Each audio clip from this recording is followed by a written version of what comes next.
Hello students, আমি তোমাদের Pritha ma'am চলে এসেছি আজকে একটা গুরুত্বপূর্ণ তথ্য নিয়ে আলোচনা করতে।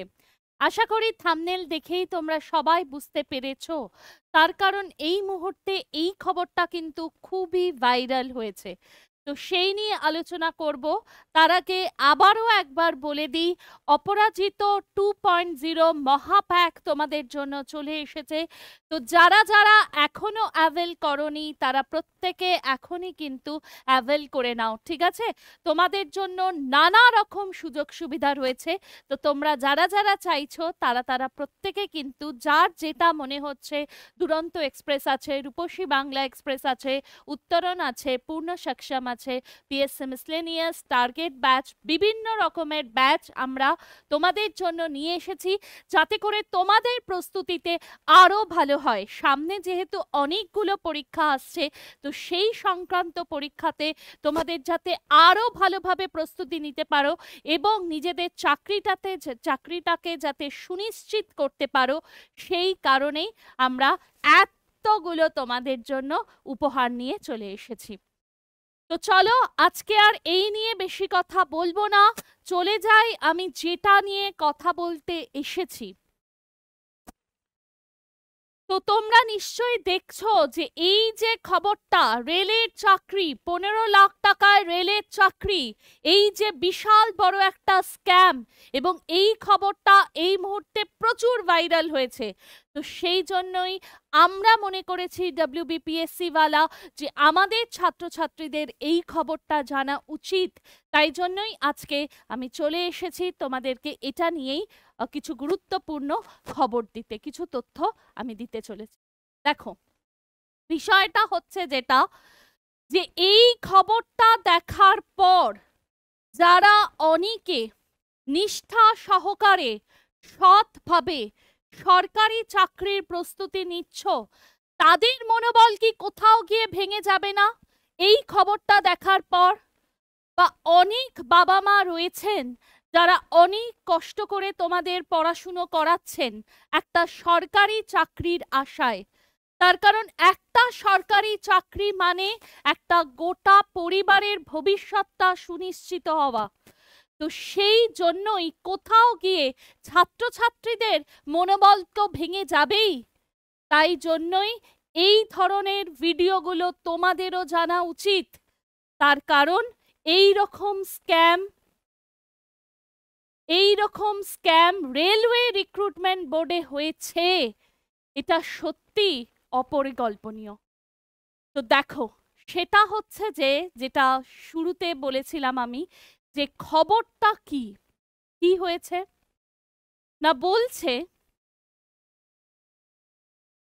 এই যে ভদ্রলোক মনীষ মিনা, তিনি এনার ওয়াইফকে, সপনা মিনা, ওয়াইফের নাম হচ্ছে সপনা মিনা, তো এই সপনা মিনাকে সরকারি চাকরির প্রস্তুতির জন্য তিনি কোটাতে ভর্তি করে দিলেন, যাতে করে সে পরীক্ষার প্রস্তুতি নিতে পারে, সরকারি চাকরির যাতে সে প্রস্তুতি নিতে পারে। কিন্তু কোথাও গিয়ে তার মনে হলো না, এরম ভাবে হবে না। তো সেই জন্য কি হলো, আরআরবি গ্রুপটির পয়েন্টসম্যান বিভাগে খুব স্বল্প সংখ্যক একটা ভ্যাকেন্সি বেরিয়েছিল, ঠিক আছে? তো সেই চাকরির জন্য মনীষ মিনা, এই ভদ্রলোক তার জমি জমা বেচে 15 লাখ টাকা সঞ্চয় করে উনি একটি ড্যামি ক্যান্ডিডেট জোগাড় করলেন। ড্যামি ক্যান্ডিডেট বা প্রক্সি ক্যান্ডিডেট মানে কি জানো? মানে হচ্ছে, ধরো তোমার জায়গায় অন্য কেউ গিয়ে পরীক্ষা দিল, তো এইটা হচ্ছে ড্যামি ক্যান্ডিডেট বা প্রক্সি ক্যান্ডিডেট। তো এই ড্যামি ক্যান্ডিডেট বা প্রক্সি ক্যান্ডিডেট উনি জোগাড় করলেন 15 লাখ টাকায়। তিনি গিয়ে কি করলেন, সপনা মিনার জায়গায় পরীক্ষা দিয়ে আসলেন, এবং যেরম ভাবা সেরমই কাজ, এবং তার ফলে দেখা গেল সপনা মিনা তিনি চাকরিও পেয়ে গেলেন আরআরবি গ্রুপ ডির পয়েন্টসম্যান বিভাগে। এইবার গল্পের শুরু এইখানে। কি করে এই স্ক্যামটা জানা গেল ম্যাম? 15 লাখ টাকার এই স্ক্যাম কি হলো? স্বপ্না মিনা চাকরি পাওয়ার পর তার মনে হলো যে আরে ভাই, আমি তো সরকারি চাকরি করছি। তো তিনি তখন কি করলেন, 5-6 মাস পর মনীষ মিনাকে গিয়ে বললেন যে তুমি তো কোনো রোজগার করো না, তুমি বেকার, আমি তোমার সঙ্গে আর থাকবো না, কেন কি আমি সরকারি কর্মচারী, তুমি কিছু করো না, তুমি বেকার। তো ছেড়ে দিলেন। তো এই যে স্বপ্না ছেড়ে দিলেন মনীষকে, তার ফলে কি হলো, মনীষ তখন গিয়ে সমস্ত রকমের তথ্য নিয়ে, যা যা ওনারা স্ক্যাম করেছিলেন, কিভাবে প্রক্সি ক্যান্ডিডেট, কে প্রক্সি ক্যান্ডিডেট বা কোন ডামি ক্যান্ডিডেট গিয়ে পরীক্ষা দিয়েছিলেন, সেই সকল নথি নিয়ে উনি ভিজিলেন্স ডিপার্টমেন্টে চলে গেলেন। তারপর ভিজিলেন্স ডিপার্টমেন্ট সেটাকে যাচাই করে, তার সত্যতা যাচাই করে, এবং দেখা গেছে যে হ্যাঁ এটা সত্য, তখন সিবিআই এর কাছে গেছে। বর্তমানে সিবিআই এই পুরো ঘটনাটা দেখছেন এবং দেখা যাচ্ছে যে এরকম আরো কয়েকজন রয়েছেন যারা এইভাবে চাকরি পেয়েছেন। তো দেখা যাক সিবিআই কি তথ্য প্রকাশ করেন। ঠিক আছে, তো যেটা বলার তোমাদেরকে, যারা যারা সৎভাবে নিষ্ঠা সহকারে নিজের দমে পরীক্ষার প্রস্তুতি নিচ্ছ, তারা দেখবে একটা না একটা সময় গিয়ে সফল হবেই। হয়তো দেরি হচ্ছে, 3-4 বার পরীক্ষা দেওয়ার পর তোমরা বিফল হচ্ছ, ফলাফলটা ঠিক মতন আসছে না, তো প্লিজ হতোদ্যম হবে না।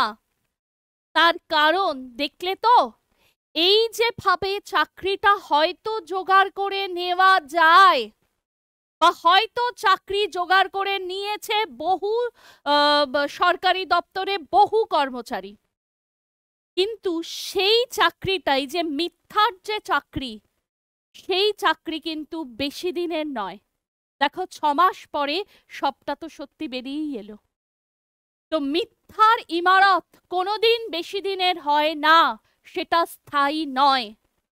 আমি জানি তোমাদের অনেকেরই মনটা খারাপ হয়ে যাচ্ছে, ম্যাম আমরা এত প্রস্তুতি নিচ্ছি আর এই রকম হলে তাহলে আমরা কি সত্যিই পাবো? দেখছেন তো ম্যাম চারিদিকে কি হচ্ছে। হ্যাঁ একদমই তাই। তা সত্ত্বেও আমি বলবো যে তোমরা নিজেদের লক্ষ্যে স্থির থাকো। অর্জুনের পরীক্ষাটা মনে আছে তো, পাখির চোখ দেখেছিল, ওই স্পাইডার মাকড়সার কথাটা মনে আছে তো, সে কতবার ফেলিয়ার হয়েছিল ওই জালটা বুনতে। তো সেইটা মাথায় রেখে দেবে। হয়তো আজকে তুমি ফেলিয়ার হচ্ছ, কিন্তু যদি তুমি সৎভাবে প্রস্তুতি নাও, সেই রিওয়ার্ডটা কিন্তু তুমি আজ নয় কাল কিন্তু পাবেই। কিন্তু আমার বা আমাদের WBPSC ওয়ালার একটাই রিকোয়েস্ট রইল সমস্ত রেলওয়ে রিক্রুটমেন্ট বোর্ডের কাছে, যে আপনারা প্লিজ এই ধরনের যে সমস্ত স্ক্যামগুলো হচ্ছে সেগুলো একটু খতিয়ে দেখুন। তার কারণ সামনে বহু ছাত্রছাত্রীদের উজ্জ্বল ভবিষ্যৎ অপেক্ষা করে রয়েছে। তো আশা করি সিবিআই ঠিক ঠিক তথ্য প্রকাশ করবেন এবং যারা যারা অপরাধী তারা তারা উপযুক্ত শাস্তি পাবেন, এবং যারা সেই যে পরীক্ষার পয়েন্টসমেন্টের জন্য যারা সৎভাবে প্রস্তুতি নিচ্ছিল তারা সবাই চাকরি পাক, এটাই আমরা চাই, এটাই আমাদের লক্ষ্য।